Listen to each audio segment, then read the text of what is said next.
नमस्कार दोस्तों मैं आपके लिए मोटिवेशनल स्टोरी लाता रहता हूं। और मेरा मोटिवेशन क्या है? मेरा मोटिवेशन है आप लोग जितना सब्सक्राइब करेंगे, लाइक करेंगे, दोस्तों को शेयर करेंगे, उतना ही मैं मोटिवेट होऊंगा।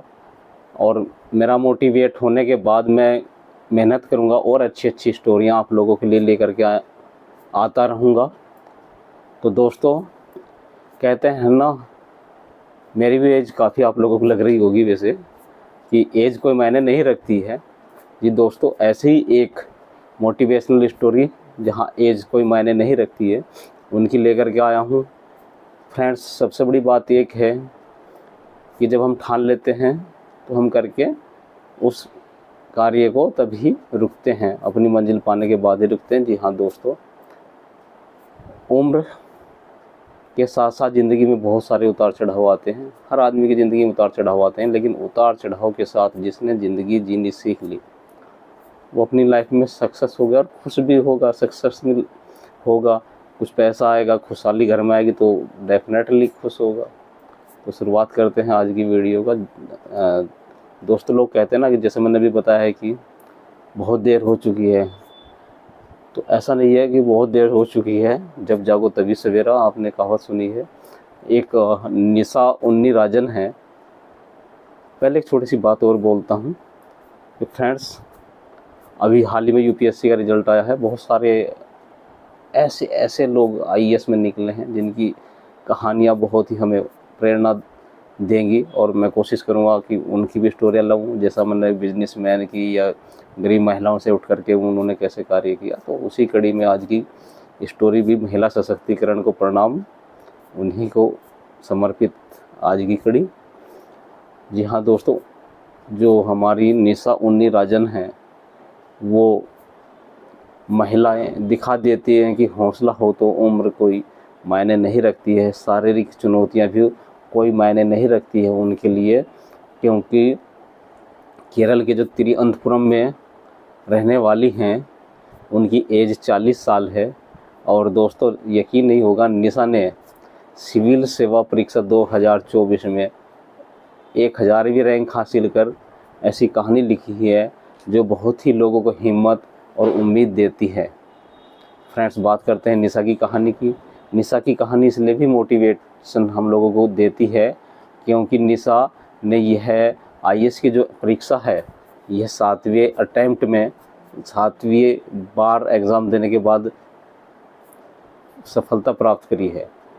वो 6 बार की असफलताओं से कभी अड़िग नहीं हुई, वो डरी नहीं, हिम्मत करके वो लगातार अपने कार्य के प्रति बहुत ही संवेदनशील थी। उनको पता था कि मैं एक ना एक दिन ज़रूर मेरी मेहनत रंग लाएगी, और कंटिन्यू स्टडी करती रही है। ये तो बात थी निशा के अटैम्प्ट की। तो दोस्तों, आप लोगों को एक चीज़ मैं और बताना चाहता हूँ कि निशा पढ़ाई के साथ साथ फुल टाइम जॉब करती रही है और 2 बच्चों की माँ है। आगे बताऊंगा उस चीज़ को भी। तो दोस्तों, वो जो है मतलब फुल टाइम जॉब करने के साथ बिना छुट्टी लिए तैयारी करती रही हैं, क्योंकि हर आदमी की ज़िंदगी में पैसा ज़रूरी है। तो हम लोग जॉब करेंगे तभी तो पैसा परिवार में आएगा, बच्चों की भी जिम्मेदारियां होती हैं।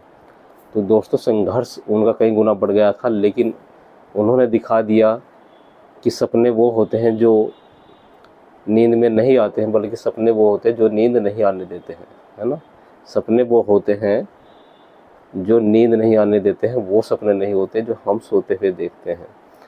निशा की अगर बात करते हैं तो निशा मैडम ने 35 साल की एज में तैयारी शुरू की, एग्ज़ाम देना शुरू किया यूपीएससी का।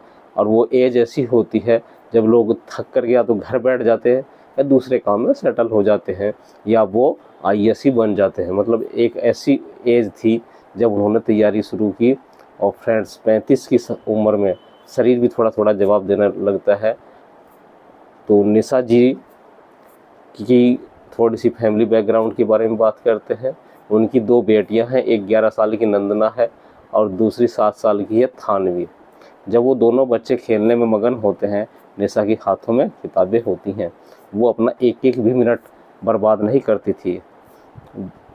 वो घर की जिम्मेदारियों के साथ, नौकरी के साथ साथ अपनी पढ़ाई कंटिन्यू रखी, और वो सुनने में भी उनको प्रॉब्लम है। अब देखिए दोस्तों, दिव्यांगता भी उनके साथ एक समस्या थी। और कोट्टायम के एक कलेक्टर हैं रंजीत, वो भी दिव्यांग व्यक्ति हैं। तो हम सब कहीं ना कहीं से प्रेरणा लेते हैं। तो ये भी निशा जी उनसे प्रेरणा ली। वो बोलती हैं कि वो मेरे बहुत ही बड़े प्रेरणा स्रोत हैं।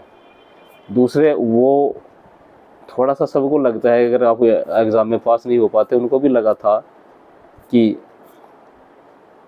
मैं शायद नहीं कर पाऊंगी कई बार असफल होने के बाद, लेकिन वो हमेशा मोटिवेट रही। जैसे मैं आप लोगों को मोटिवेशनल स्टोरी सुनाता हूँ, वैसे ही वो काफ़ी मोटिवेशनल स्टोरियाँ सुनती रही, कहानियाँ पढ़ती रही, और प्रेरणादायक वीडियो भी वो देखती रही, जिसके बल पर उनका आत्मविश्वास उन पर जमा रहा, उनका आत्मविश्वास बढ़ता रहा, और वो कंटिन्यू स्टडी करती रही। तो दोस्तों, जैसा मैंने आपको स्टार्टिंग में ही बताया था कि निशा की कहानी में सीख देती कि कोई सपना बहुत बड़ा नहीं होता है, और कोई भी उम्र देर नहीं होती है। बोलते हैं ना, देर हो चुकी है, अब हम कुछ नहीं कर सकते। तो निशा ने साबित कर दिया IAS बनने के लिए। आज की डेट में वो तैयार हैं। उन्होंने जिद हो तो कोई भी बाधा आखिरी नहीं होती, यही उनका सेंटेंस है। उसी के साथ कंटिन्यू रखेंगे दोस्तों। मिलते हैं नई स्टोरी के साथ। नमस्कार।